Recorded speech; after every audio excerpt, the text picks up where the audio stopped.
નમસ્કાર, tasty kitchen ગુજરાતીમાં તમારું સ્વાગત છે। તો આજ આપણે બનાવીશું એકદમ ટેસ્ટી કચ્છી દાબેલી। તો કચ્છી દાબેલી બનાવવા માટેની સામગ્રી આપણે જોઈ લઈશું।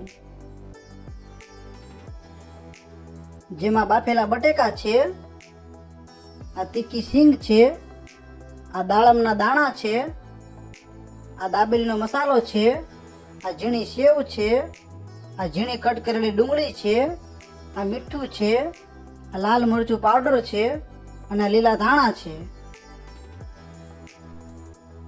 તો સૌ પ્રથમ આપણે બટાકાને છૂંદી લઈશું। તો આવી રીતના બટાકા લઈ લેવાના છે અને એને આવી રીતના છૂંદી લેવાના છે।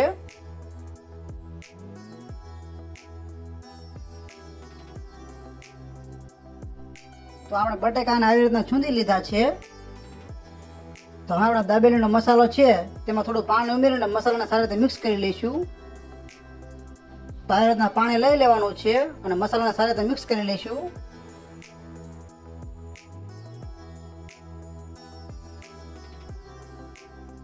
તો આપણો મસાલો પાણીમાં સારી રીતે મિક્સ થઈ ગયો છે। તો દાબેલીનો મસાલો બનાવવા માટે આવી રીતના કઢાઈ લઈ લેવાની છે, જેમાં જરૂર પ્રમાણે થોડું તેલ લઈ લઈશું।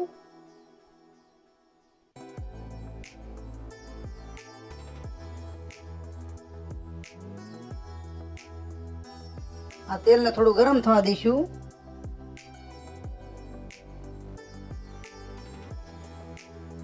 તેલ ગરમ થઈ જાય એટલે પાણીમાં જે મિક્સ કરેલો મસાલો છે તે એડ કરી દઈશું। ધીમે ધીમે બધો જ મસાલો એડ કરીને સારી રીતે સાતળી લઈશું।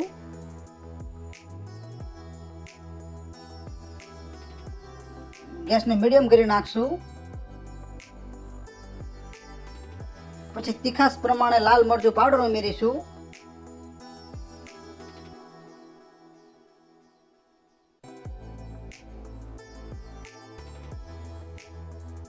તો આપણે આટલું લાલ મરચું પાવડર ઉમેર્યું છે। એકદમ સારી રીતે મિક્સ કરીને હલાવી લઈશું।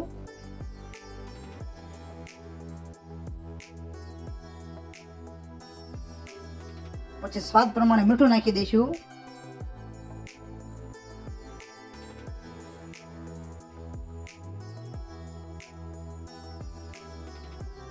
સારી રીતે હલાવતું રહેવાનું છે।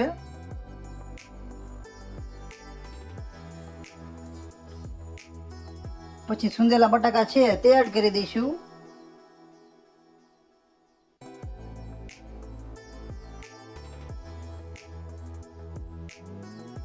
અને બટાકાને એકદમ સારી રીતે મિક્સ કરી લઈશું અને ગેસને સાવ લો જ કરી નાખવાનો છે।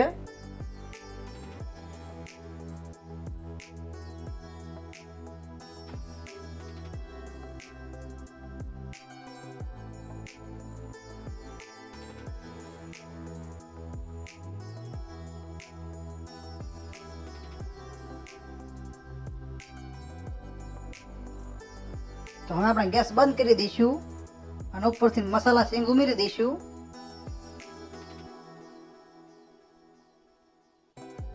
અને મસાલા સિંગને સારી રીતે મિક્સ કરી લઈશું।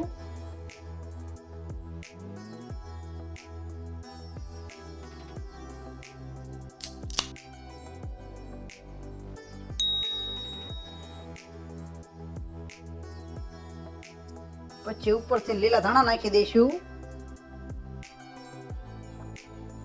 અને થોડા દાડમના દાણા નાખી દઈશું। તો આપણે દાબેલી માટેનો મસાલો તૈયાર થઈ ગયો છે। તો હવે આપણે દાબેલી ભરી લઈશું। દાબેલી ભરવા માટે આવી રીતના દાબેલીને કટ કરી લઈશું।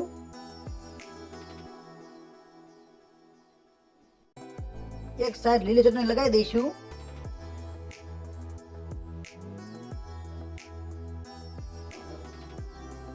અને બીજી સાઈડ લાલ ચટણી લગાવી દઈશું।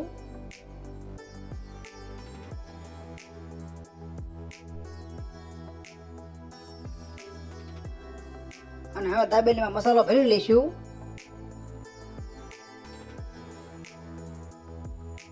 ધીમે ધીમે સારી રીતે મસાલો ભરી લેવાનો છે।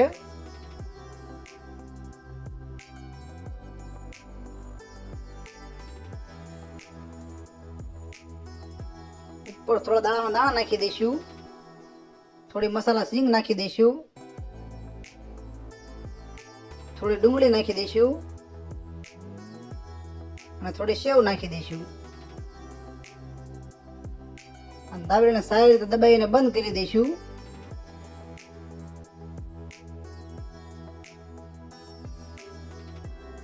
હજી એક ભરી લઈશું.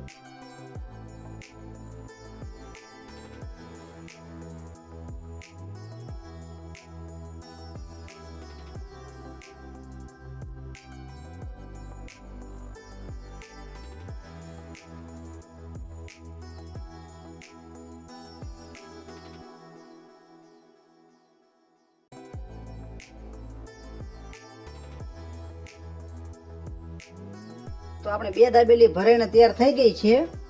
તો બંને દાબેલી આપણે શેકી લઈશું.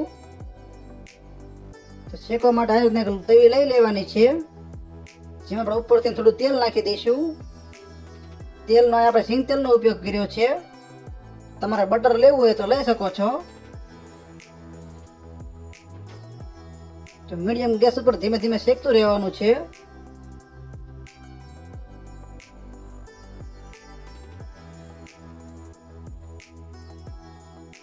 દાબેલીને બધી બાજુ ધીમે ધીમે શેકી લઈશું.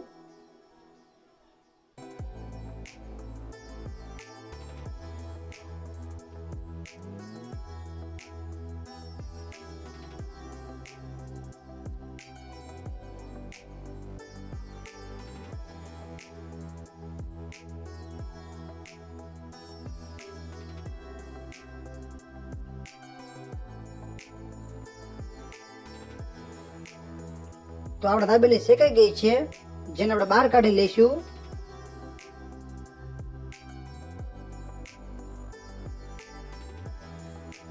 અને દાબેલીની ફરતી બાજુ સેવ લગાવી લઈશું.